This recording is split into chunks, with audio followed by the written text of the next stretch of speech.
Hi, I'm John Vorperian, and this is Beyond the Game. Tonight, we're going to be talking about baseball gold. Indeed, it's a pleasure to have back our own Hall of Famer, Dan SCHLOSSBERG, to talk about his latest work. And indeed, he's done it with two other guys up in Cooperstown. Brooks Robinson and Milo Hamilton have also weighed in on mining nuggets from our national pastime. Dan, welcome back to the show. Thanks, John. Always great to talk with you. Let me understand something here. Are we, the photography, the artwork in this gold book, how'd you discover it? It's a combination of things that have never appeared anywhere else. For example, Ed Lucas, the blind sportscaster who does a lot of work around the New York area, Yankees and Mets, always has a sighted escort. Usually it's Bill Menzel, who's a photographer who's really good. And Bill has, his whole house is decorated with artwork from baseball, photography. And one time I was visiting Bill and I said, hey, you know, I'd like to use some of your art in my book, my next book. And Bill said, sure, that'd be great. So Bill supplied a lot of the art, a lot of Yankee and Met stuff in this book that's never been published anywhere else. Wow. Now, the front cover, Willie Mays, the Say Hey Kid, the holding of all these baseballs, it reminds me of Ernie Lombardi, the catcher. Are we dealing with some sort of montage here, or is this actually Mays holding this number of balls, or what's the story behind the story? Well, they wanted something gold, and Willie Mays is pure gold as far as collectors go, as far as baseball fans go, a Hall of Famer, no doubt, and also one of two 30-30 men in the Hall of Fame, along with Hank Aaron. There are only two, which is kind of unusual. And his birthday is the same as mine, May 6th. So it was great to have Willie on the cover. Wow. Working with Hall of Famers, no small task for a man who's written well over 30 baseball books. Milo Hamilton.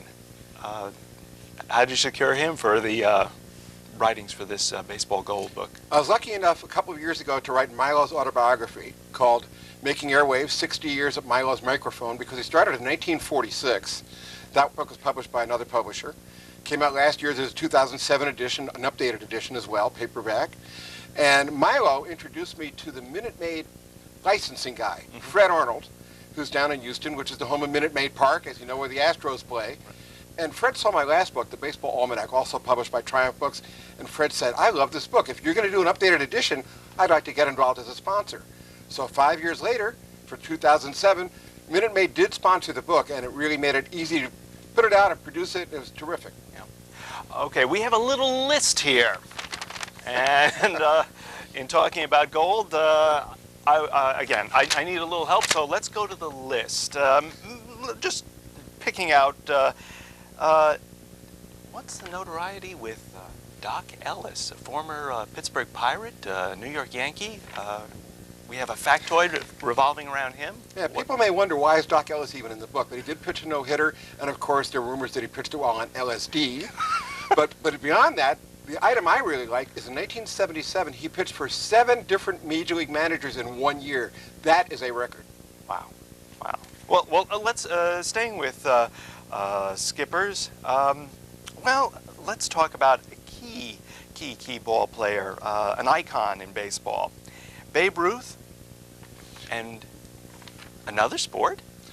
Yeah, there's so many things about Babe Ruth that everybody knows. But I think very few people realize that Babe Ruth won more awards playing golf than he did playing baseball. And that is one of many Ripley's Believe It or Not cartoons that are in the book. Robert Ripley, the founder of Ripley's Believe It or Not, was a cartoonist, and he loved baseball. In fact, he was even a professional player when he was very young. And so Ripley's Believe It or Not gave me permission to use a dozen of their cartoons, all baseball cartoons that are in the book. Wow. Again, just going back to the front cover, we have about, in addition to the Say Hey Kid, there are about 4 other images on there. Would you care to brief us on what's here? Well, Ron Blomberg has to be there. He's one of my favorite guys. As you know, I wrote Designated Hebrew, the Ron Blomberg story with him last year. Right. Available in Triumph, I believe? No, that's another publisher too. Okay. But the book came out last year, and it was a fun book to do with Ron. And as a result of that, I'm convinced as a result, Ron is now one of the managers selected to manage in the new Israeli Baseball League that's going to be starting play in June. And they've also picked Ken Holtzman and Art Shamsky. Those 3 guys are prominent former players, Jewish players, who are going to be managing in the Israeli League, which has 6 teams. Wow. Well, speaking again from an international perspective, baseball gold goes there as well with some techniques that we would find in Japan. What are those? Japan baseball training is quite different than American baseball training, especially if you happen to be a catcher. And the catcher on the Mariners, whose name I can't pronounce actually, but he's the first actual catcher to come from the Japanese leagues to the U.S. leagues. But the training in Japan for a catcher, to teach them how to squat properly, they take a board with nails facing upward. So the catcher has to squat over those nails. And obviously you don't want to lose your balance, or it gives a whole new meaning to the term getting spiked. Let's leave that topic down there. Let's just go up there, so to speak. There's an aerial shot on your cover? Oh, Veterans Stadium, the late great Veterans Stadium in Philadelphia. This shows an opening day high wire act, one of the Flying Walendas of great circus fame. They always had great promotions on opening day in Veterans Stadium. Philadelphia is known for that. And Eddie Feiner is on the cover too, the great softball pitcher who died fairly recently, unfortunately, at age 80. But he used to throw, he was clocked at well over 100 miles an hour many times.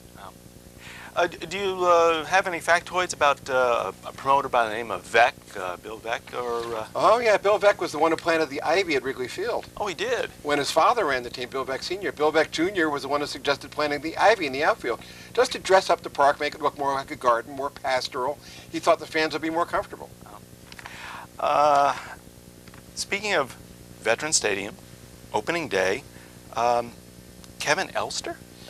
Oh yeah, it's a great story. Kevin Elster hit 3 home runs in an opening day game in the year 2000. And then he didn't hit as many as 3 home runs in any month of the rest of the season. It's kind of unusual. 3 home runs opening day? Only a handful of guys have done that. Dan, how did you amass all this information and put it together for Gold? What's the process? I'm a saver.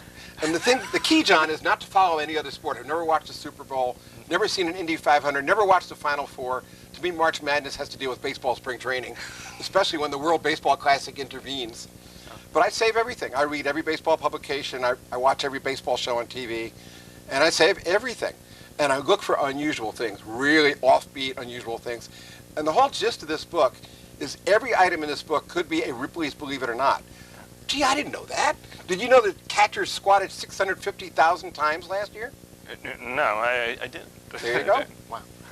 Wow. A local, a New Rochelle resident or denizen, Roger Hornsby? Yes, Roger Hornsby was actually taught his batting stance by Honus Wagner. Now, this was something I didn't know, and I'm a very ardent fan. I've written 33 books. I did not know that Roger Hornsby learned his stance from Honus Wagner. Now, the interesting thing is, Honus Wagner won 8 batting titles, which ties the National League record shared with Tony Gwynn. And Roger Hornsby won 7 batting titles. So obviously the stance worked. I can't leave a discussion without bringing up the pinstripes. I know you have a lot of unique photographs in here, never seen before. What about in relation to the Yankees? Well, the Yankees pinstripes came along later. They wanted to look like executives, you know, a business type approach to the game. And that's where the pinstripes really originated. Yeah. The Yankees also were the first team to wear numbers on a regular basis. And when the numbers were assigned, they did it in order they batted. So that's why Babe Ruth was number 3 and Lou Gehrig was number 4. Oh. More recent Yankees, I understand that there's something with A-Rod and Jeter in your book? There's a terrific picture of A-Rod and Jeter in the book, and it was taken again by Bill Menzel, who is a great photographer and a friend of Ed Lucas. Yeah. Going again with a New York club, the 1951 Giants? They're unusual because of all the pennant-winning teams in baseball history, and this goes back more than a century, they spent the shortest time in first place during the season, only 3 days.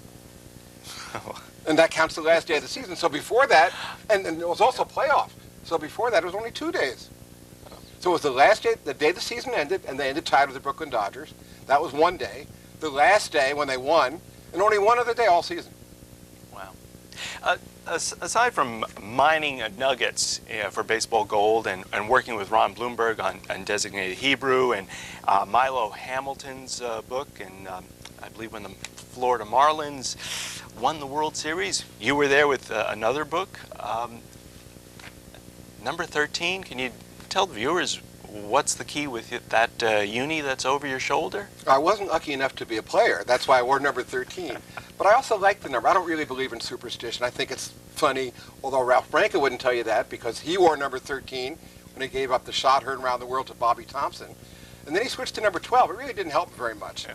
But a lot of teams in Major League Baseball today have actually banned that number. Oh.